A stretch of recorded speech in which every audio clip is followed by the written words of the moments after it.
प्रिय बच्चों, स्वागत है आपका एनसीईआरटी गणित में। आज लेके आए हैं आपके लिए प्रश्नावली 13.2 का प्रश्न क्रमांक 6, जो आने वाले एग्जाम के लिए बहुत ही इम्पोर्टेंट है। तो चलते हैं क्वेश्चन की तरफ, हल करते हैं। ऊंचाई 220 सेंटीमीटर और आधार व्यास 24 सेंटीमीटर वाले एक बेलन, जिस पर ऊंचाई 60 सेंटीमीटर और त्रिज्या 8 सेंटीमीटर वाला एक अन्य बेलन आरोपित है, से लोहे का एक स्तंभ बना है। इस स्तंभ का द्रव्यमान ज्ञात कीजिए, जबकि दिया है 1 सेंटीमीटर क्यूब लोहे का द्रव्यमान लगभग 8 ग्राम होता है। तो पाई का मान यहाँ पास मानना है 3.14। ठीक है, तो ऊंचाई कितनी दी है हमारे पास 220 सेंटीमीटर और आधार 24 सेंटीमीटर। तो एक है बेलन जिस पर 60 मीटर अन्य बेलन आरोपित है, दूसरे बेलन पे दूसरा बेलन आरोपित है। ठीक है ना, तो बेलन की आरोपित है, इससे लोहे का एक अन्य स्तंभ बना है। इस स्तंभ का द्रव्यमान ज्ञात कीजिए, जबकि दिया है। तो चलते हैं, समझते हैं इसको रूप में एक बार। बेलन है, ठीक है ना,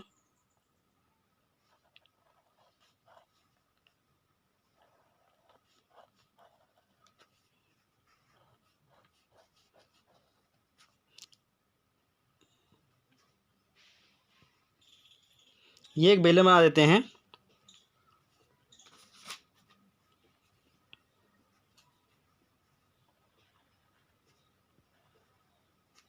ठीक है, जिसकी ऊंचाई कितनी है 220 सेंटीमीटर है। इसकी ऊंचाई 220 सेंटीमीटर है। ठीक है ना, जिसकी त्रिज्या कितनी है, जिसका व्यास 24 सेंटीमीटर है। यहाँ से यहाँ तक का व्यास कितना है 24 सेंटीमीटर है। ठीक है ना, इसके बाद देखना अब क्या बोल रहा है।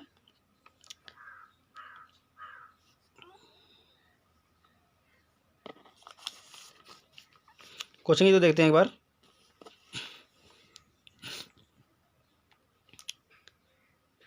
आधार व्यास 24 सेंटीमीटर वाले एक बेलन, जिस पर ऊंचाई 60 सेंटीमीटर और त्रिज्या 8 सेंटीमीटर वाला एक अन्य बेलन आरोपित है। देखते हैं, करते थे इसको 60 मीटर ऊंचाई वाला। ठीक है,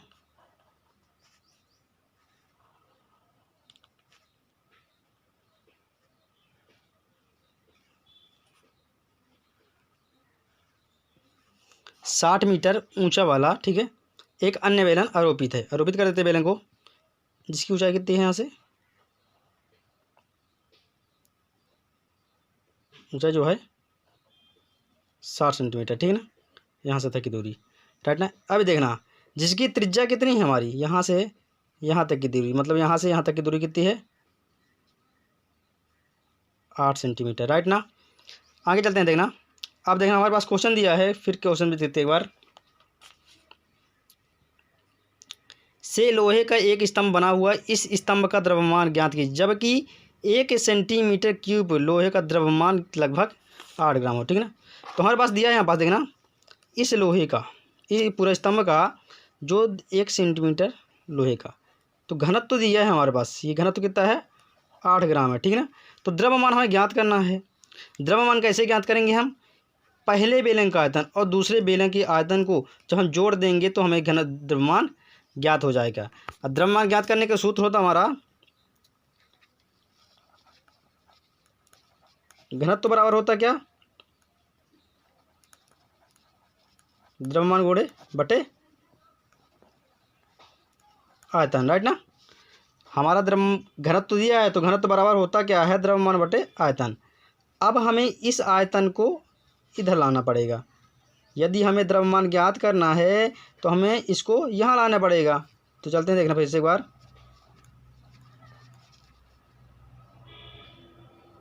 घनत्व बराबर गुणे आयतन बराबर द्रव्यमान। ठीक है ना, इतना समझ में आया।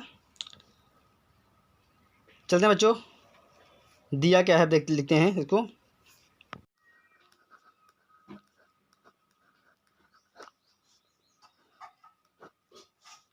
पहले बेलन की ऊंचाई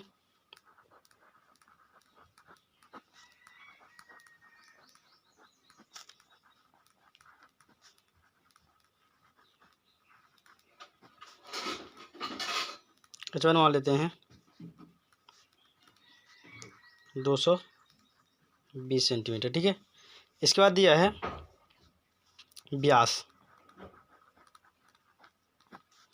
20 को हम D1 से दर्शाते हैं, व्यास को, डायमीटर को। क्या दिया है? 24 दिया है। ठीक है, 24 सेंटीमीटर। आगे देखते हैं यहाँ से। अब व्यास दिया तो हम त्रिज्या निकाल देते हैं। त्रिज्या व्यास की आधी होती है। R1 कर देते हैं 24/2, 12 दूनी 24। R1 का मान 12 आया। आगे चलते हैं देखने से। ठीक है, इतना हो गया। अब हम क्या करते हैं? बेलन का आयतन ज्ञात कर लेते हैं।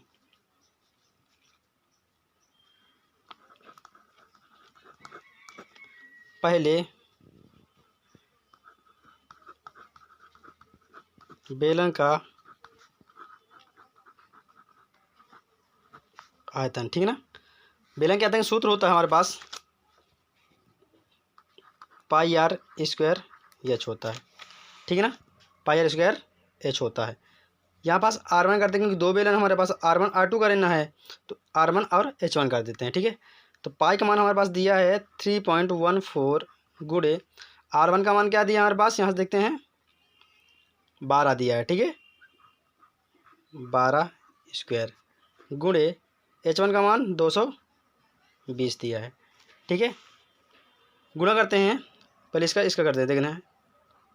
पहले लिख देते हैं इसी तरह 12 हम 144 गुणे 220।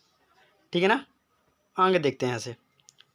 अब हम 144 का इसमें गुणा कर देंगे, अलग अलग गुणा कर देते हैं। देखना, थोड़ा सा टपका सारे लेते हैं, देखना।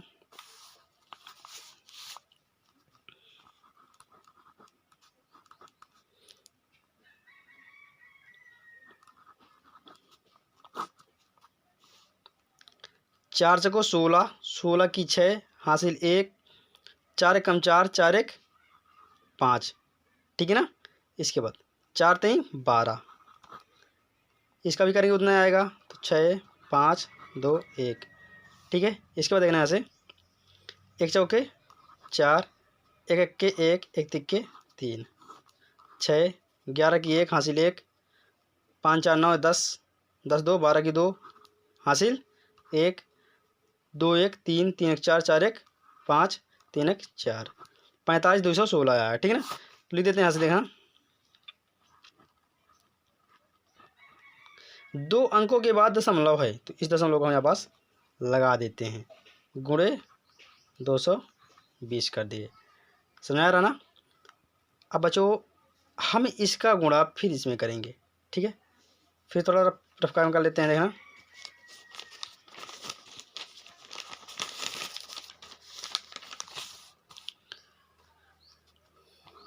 पैंतालीस 216 गुणे 220। ठीक है, इसको साइड में लिख देंगे बाद में। ठीक है, 2 छक्का 12, 12 की 2 हासिल 1, 2 कम 2 2 1 3, 2 दूनी 4, 2 पंचे 10, 10 की 0 हासिल 1, 2 चौको 8 1 9। ठीक है, वही चीज़ फिर लिख देते हैं 2 3 4 0 9, 2 5 4 3 7 4 9 9। ठीक है, इतना आया गुणा करने में। ठीक है ना, तो लिख दिया हमें पास 99 47 52। ठीक है, 99 47 52, ये 0 है तो 0 उतार देते हैं। 2 अंकों के बाद दशमलव होते, ये दशमलव लगा देते हैं पास। ठीक है, ये पहले बेलन का आता है, हमें ज्ञात हो गया। अब दूसरे बेलन का आता है ज्ञात करेंगे। ठीक है ना, देखना फिर से यहाँ से।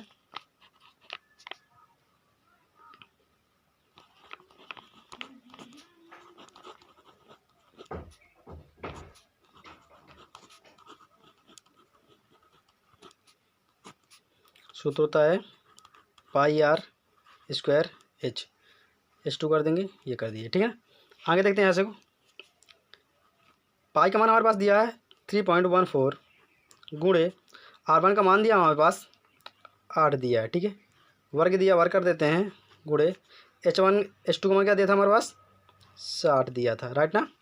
आगे चलते हैं, देखना है इसको।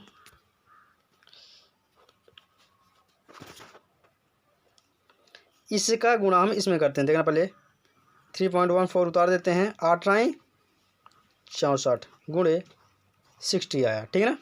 इसके बाद देखते हैं आगे नीचे बच्चों, इसका गुणा हम इसमें कर देते हैं। थोड़ा रफ का सहारा लेते हैं, देखना है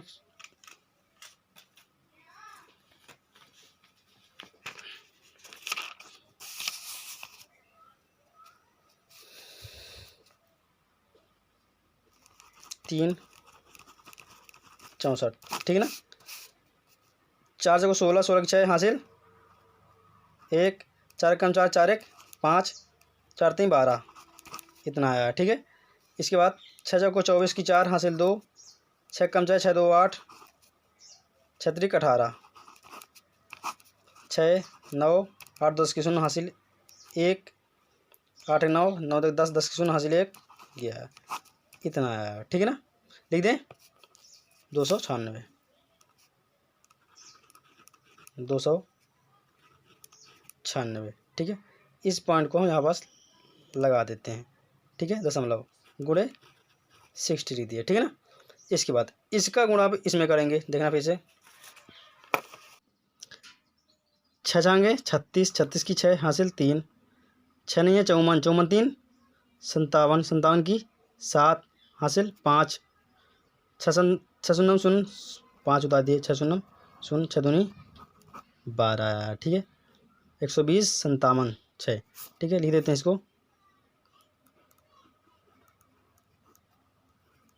0 है 0 उतार देते हैं, 2 अंकों के बाद दशमलव है, ये दशमलव लगा दिए, ठीक है ना। समझा रहा ना। अब ज्ञात करते हैं, पहले बेलन और दूसरे बेलन का आयतन ज्ञात हो गया। अब दोनों को हम जोड़ देते हैं, ठीक है। तो कैसे करते हैं देखना है फिर से। स्तंभ का आयतन, स्तंभ का आयतन बराबर पहले बेलन का आयतन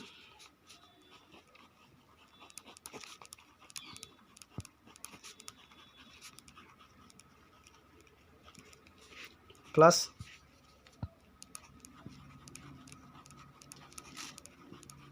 दूसरे बेलन का आयतन, ठीक है। तो पहले बेलन का आयतन हमारा आया था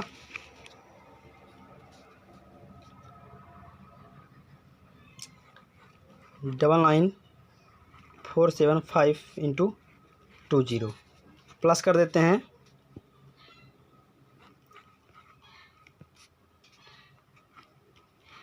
ये, इन दोनों को जोड़ देते हैं, ठीक है ना। कैसे जोड़ते देखना यहाँ से, कितना लिखा है 9475.0, ठीक है। इसके बाद 0 5 7 ये लिखा है, ठीक है ना। आगे चलते हैं देखना ऐसे,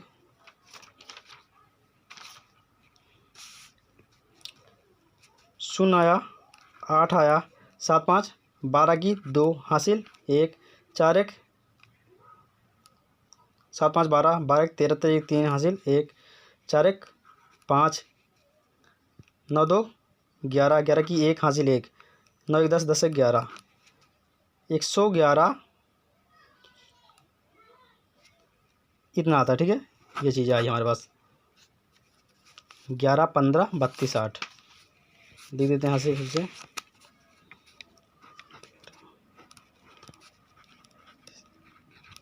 0 है 0 उतार दिए, ठीक है ना। 2 अंकों के बाद दशमलव है, ये लगा दिए दशमलव, ठीक है। आगे चलते हैं सर, ये हमें स्तंभ का आयतन ज्ञात हो गया, ठीक है। अब क्या ज्ञात करने में, इस स्तंभ का द्रव्यमान ज्ञात करेंगे, ठीक है। स्तंभ, लोहे के स्तंभ जो है, ये लोहे का स्तंभ का द्रव्यमान, ठीक है ना। तो क्या करेंगे हम यहाँ से, कितना था 8, ठीक है। घनत्व गुणे आयतन, ठीक है। घनत्व गुणे आयतन, आयतन कितना हमारे पास आया है, ये 32 इंटू ये आया, ठीक है। इतना आयतन आया हमारे पास। इसके बाद देखना गुणा करते हैं, इसका क्या करते हैं, मल्टीप्लाई करते हैं,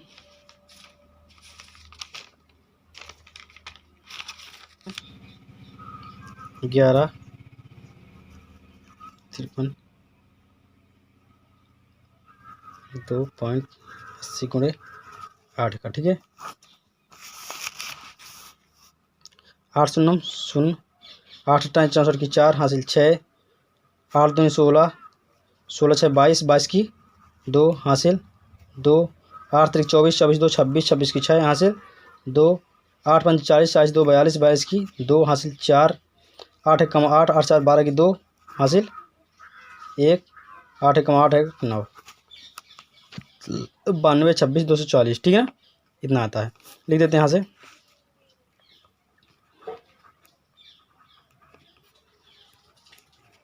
दो अंकों के बाद दशमलव है, ये दशमलव लगा दिए, ठीक है ना।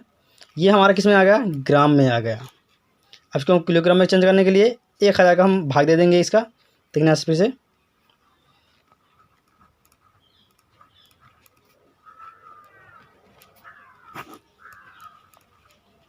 ठीक है, ठीक है, तो हमारे पास आ जाएगा भाग देते हैं, 92, 3 अंक बढ़ा देते हैं, 1 2 2 6 2, हमारे पास आ जाता है 92 2.640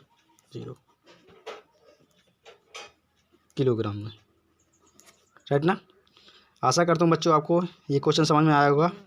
मिलते हैं अगले क्वेश्चन की तरफ। मेरे चैनल को लाइक कीजिए, सब्सक्राइब कीजिए, कमेंट करना बिल्कुल ना भूलें।